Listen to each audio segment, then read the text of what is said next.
Welcome home to philosophy, where we wonder about everything and anything is possible. Hi, I'm Dr. Robert Corey, the Laughing Philosopher. Life is complicated. The world is complicated, and you are complicated. Figuring out how to live a happy, meaningful life, guided by wisdom and reason, is not easy.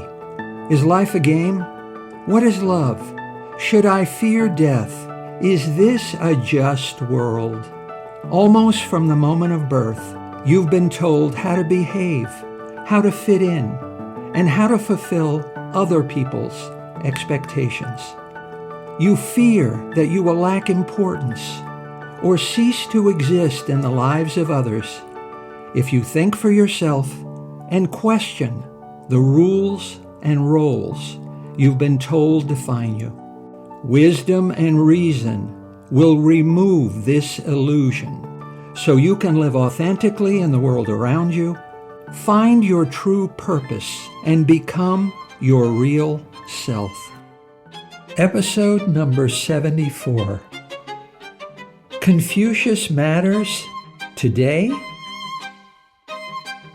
Imagine if American voters chose their leaders not based on lies, labels, and tribal loyalty, but on wisdom, integrity, and honesty. Would society be in better circumstances? Imagine if society's leaders competed not for money, power, and prestige, but to surpass their rivals in good character, good sense, and excellence in personal conduct.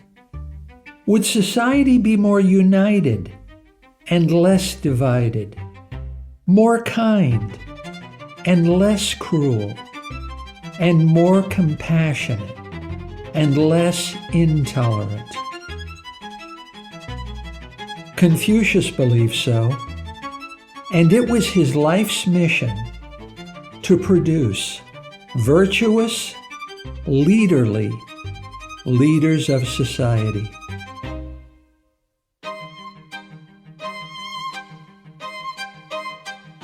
Confucius was a Chinese philosopher. Around the same time as Buddha in India and Pythagoras in Greece, Confucius was born in the year 551 BCE on August 27th. Confucius was tall, with bulging eyes, a big nose, large nostrils, a protruding Adam's apple, flat ears, and teeth extending beyond his lips, so they weren't quite closed. If Confucius's appearance doesn't strike you as attractive or appealing, remember, Socrates too was regarded by friends and followers as the ugliest man in Athens. Confucius's manner was calm and gentle. He inspired respect without arousing fear. He was serious and somewhat stiff, but serene. When he was not busy teaching, he was friendly and sociable. He was given to spontaneous acts of kindness and charity. Confucius was also a little weird. He never spoke while eating or in bed. He ate nothing that had not been cut into equal pieces. He never pointed to anything with his finger. He never wore clothes of shaded colors, only clearly defined colors. not rose, but red, not gray, but black.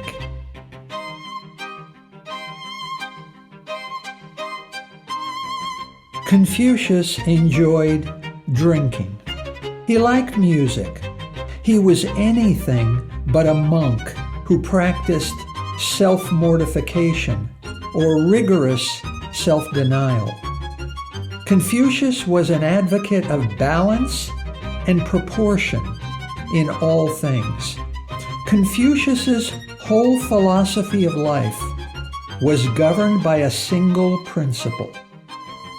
When asked whether there is one rule that can guide one's behavior throughout life, Confucius answered, love.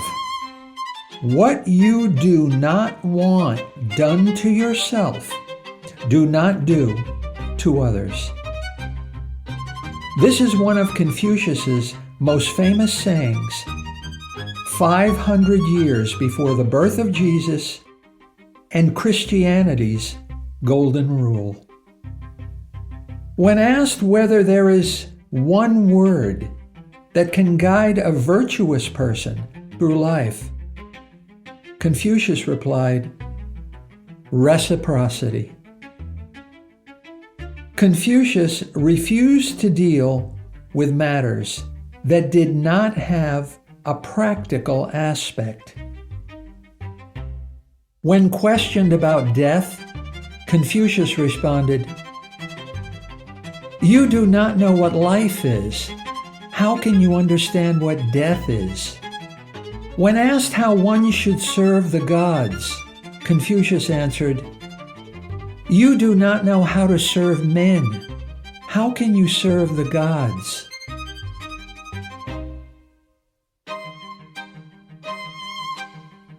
The fundamental source on Confucius is a collection of his students' notes of his conversations and discussions called the Analects. Confucius is shown to be a human being and not a divine being. He is not a god. He is not a superman. To be a man among men, to be a human among humans, that was all Confucius wished to be. Confucius exerted influence by reason of the simple fact of his teachings and his living example. His nationality was Chinese, but Confucius's teachings are universal. He has influenced Western thinkers as diverse as physicist Niels Bohr and beat poet Allen Ginsberg. Confucius's life's work was to produce virtuous leaders, ethically well-educated leaders who demonstrate consummate honesty and integrity in all things. To this day, one cannot understand Chinese culture and society without Confucius.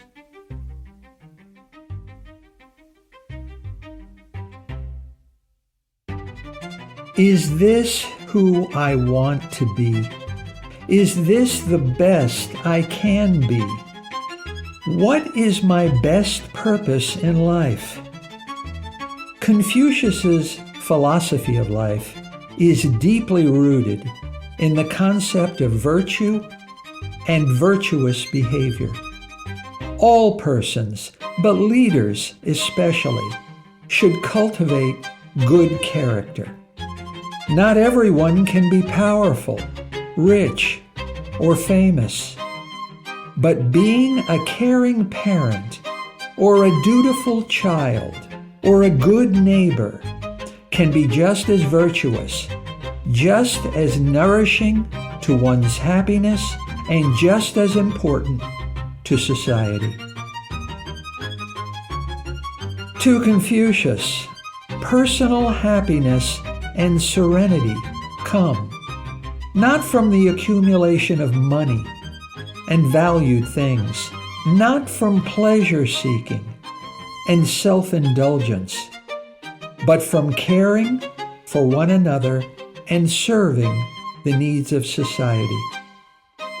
Once we understand and appreciate our shared humanity, Confucius believed, we open ourselves to feelings of altruism, respect for one another, and friendship.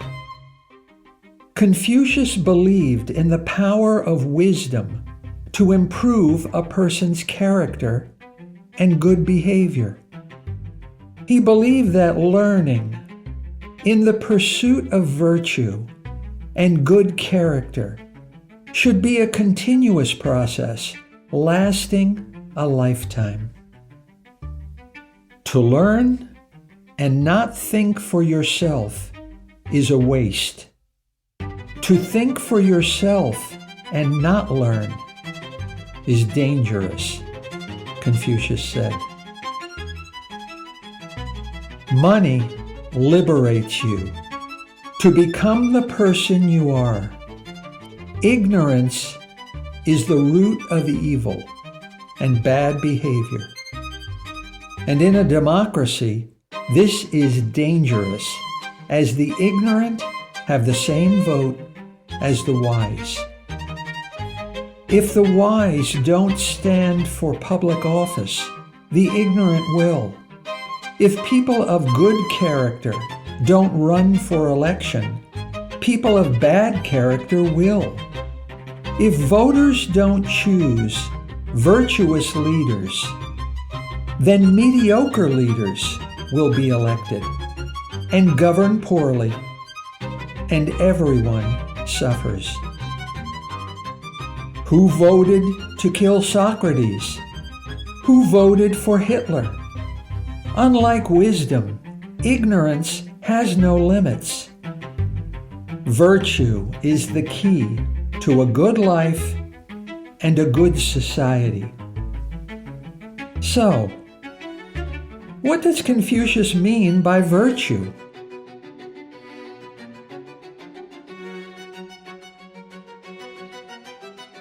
Virtue has nothing to do with what is needed or necessary.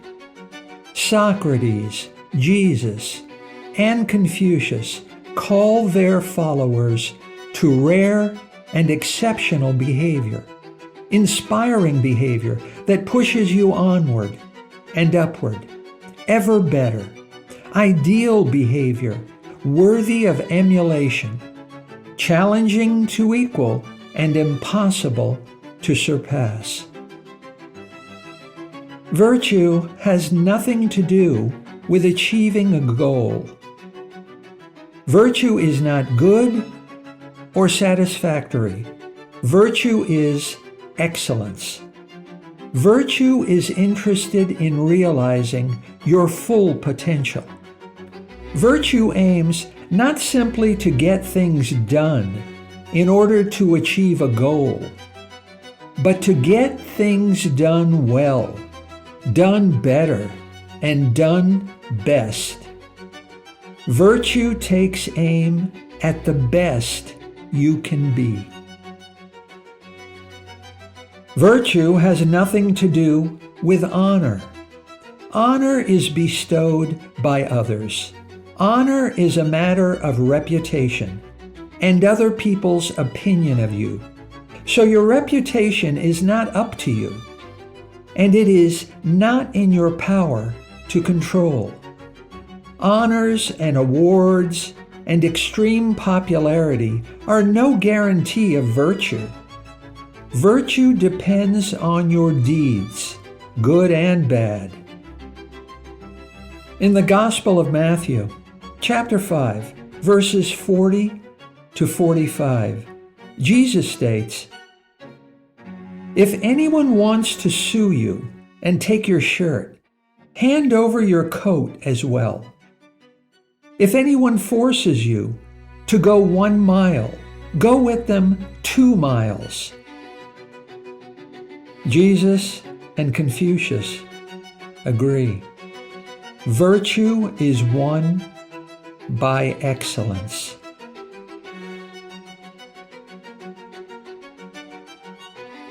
This is a true story from Nice News. After seeing a group of poor women in Denver sitting in the dirt while waiting for a bus, 28-year-old James Warren decided to do something. Mr. Warren began building simple wooden benches for local bus stops that had no seating, and he has been busily placing his handmade creations all around the city. He said, "We all need and deserve respect. No matter how rich or poor a person is, waiting for a bus is one of the things a person should be able to do with dignity." Mr. Warren's benches are made of leftover and discarded wood. He can't afford to buy new wood, so some benches are longer and some are shorter. But all of his benches have one thing in common. All are painted with the same two words: be kind. The message may be corny, but Mr. Warren wants his benches to remind his community that every act of kindness is a choice to do something good in someone else's life.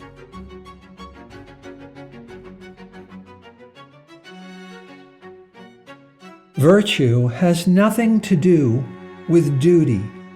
On the contrary, virtue obeys a higher calling and rises above and beyond the call of duty. Heroes of virtue live a full and complete life of exceptional greatness, realizing all the best in human potential. It's not enough to feel sad for women sitting in the dirt. Virtue requires that you give them something to sit on. Virtues are the qualities that make up good character. Courage, moderation, justice, and wisdom are Confucius's 4 main virtues. Out of these primary virtues flows integrity, generosity, loyalty, friendship, compassion, and good sense. Excellence in personal conduct and interpersonal relationships reveal the content of one's virtuous character. But virtue may be demonstrated in any field of endeavor. There are athletic virtues, such as sportsmanship, fair play, and teamwork. Scientific virtues, such as rigor, objectivity, and respect for fact over assumption. Bureaucratic virtues, such as efficiency and effectiveness, and even musical virtues, such as grooviness and soul.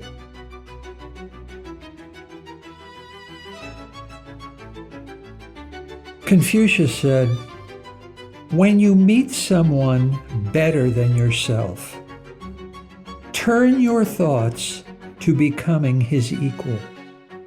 When you meet someone not as good as you are, look within and examine your own self." Socrates also considered virtue to be synonymous with self-knowledge. How do you know if you're making progress? You can't tell how you're doing if you don't examine yourself. "The unexamined life is not worth living," said the ugliest man in Athens. Confucius said of the unexamined life that if you continue down this path, the danger exists that you will end up exactly where you are going. Virtue demands that you take an honest, frank, and truthful look at yourself and answer the question, is this the very best I can be? Virtue excels. Virtue achieves much and greatly. Virtue means being better than you are by aiming at the best you can do and achieving the best you can be. Getting stuff done, meeting your goals, fulfilling your obligations, working hard and earning your paycheck, keeping your word, these are not virtuous. Virtue doesn't mean obeying the rules, playing the roles, satisfying other people's opinions, and doing your duty. Virtue doesn't mean just doing what is expected.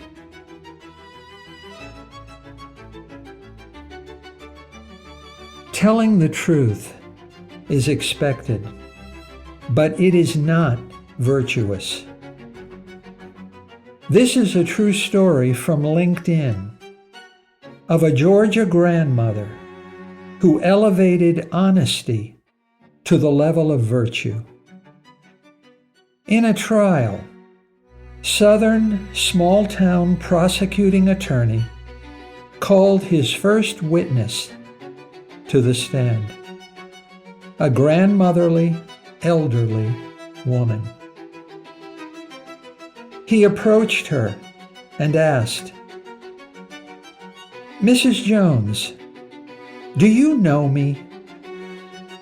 She responded, "Why, yes, I do know you, Mr. Williams. I've known you since you were a boy, and frankly, you've been a big disappointment to me. You lie, you cheat on your wife, and you manipulate people and talk about them behind their back.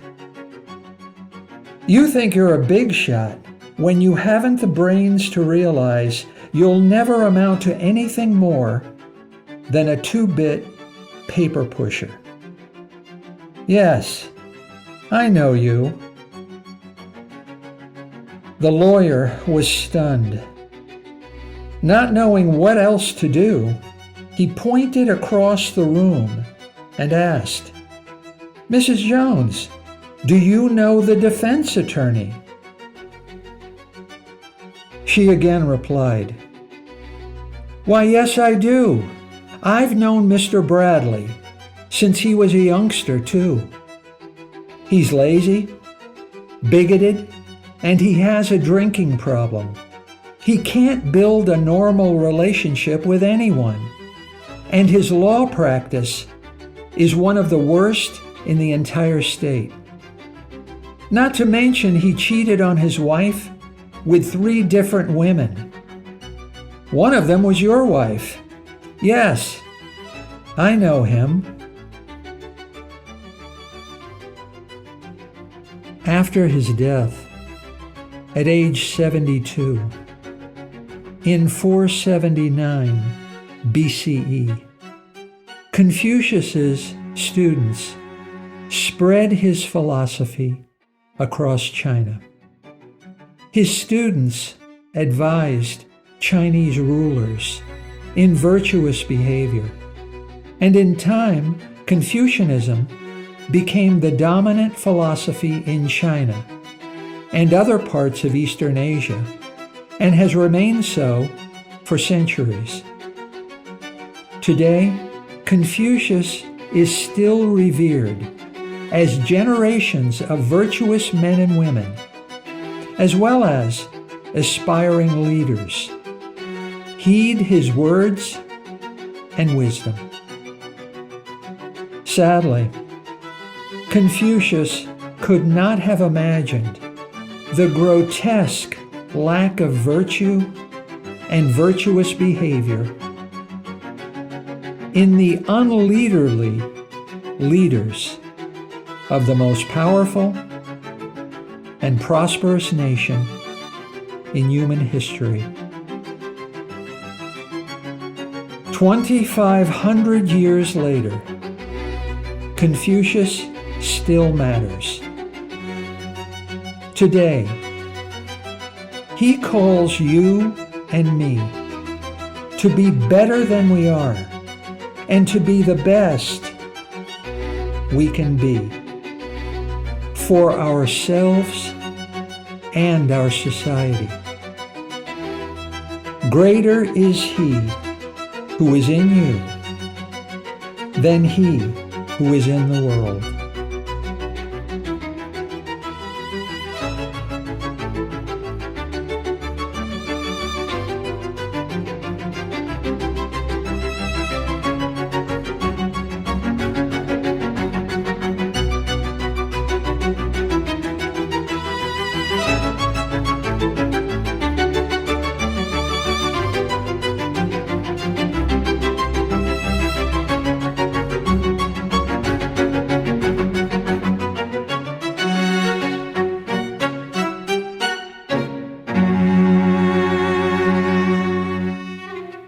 Thank you for listening. I hope you will take what you've learned and be a better person. Think for yourself. Question everything. Accept nothing that does not agree with your own reason and good sense. And I promise you, despite its sham and drudgery, you will get on pretty well in this crazy world. I'm Dr. Robert Corey. Until we meet again, be good.